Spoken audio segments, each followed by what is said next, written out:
আজকে আমাদের আলোচনার বিষয় ছিল জাতীয়ভাবে চৈত্রী সংক্রান্তি এবং নববর্ষ উপলক্ষে আইন শৃঙ্খলা সংক্রান্ত সভা। এবার সাংস্কৃতিক মন্ত্রণালয়, ঢাকা ইউনিভার্সিটি এবং পুরা সারা দেশে এই অনুষ্ঠানগুলি হচ্ছে এবং এইটার কিন্তু ব্যাপকত অন্যান্য বছর থেকে এবার আরও অনেক বেশি হবে। এই জন্য আইন শৃঙ্খলা রক্ষার্থে আমাদের কি কি করণীয় আমরা ওই সব ব্যাপারে এখানে আলোচনা হয়েছে। এবং আপনাদেরকে আমি এনশিওর করতে পারি যে ওই সময় আমাদের আইন শৃঙ্খলা আপনারা যেমন রোজার সময় দেখছেন ওই সময় ঠিক এইভাবেই চলবে।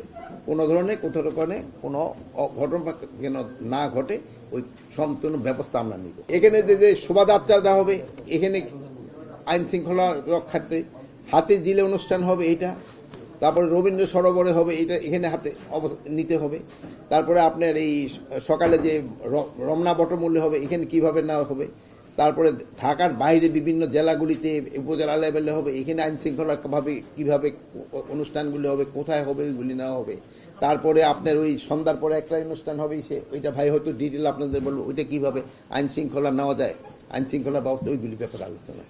নিরাপত্তাটা কীরকম থাকবে, তো নিরাপত্তা বাহিনী শোনেন, মানুষেরকে আপনারা আশ্বস্ত করবেন এখানে কোনো নিরাপত্তা কোনো বিঘ্নিত হতে যেন না পারে, সব ধরনের ব্যবস্থা নেওয়া হবে। স্বরাষ্ট্র মন্ত্রণালয়ের দায়িত্ব পুরা দেশের নিরাপত্তা বিধান করা, আপনাদের নিরাপত্তা দেওয়া কিন্তু আমাদের দায়িত্ব। যেই জায়গাগুলি ঘটছে ওইগুলির নিরাপত্তা দেওয়া আমাদেরই দায়িত্ব।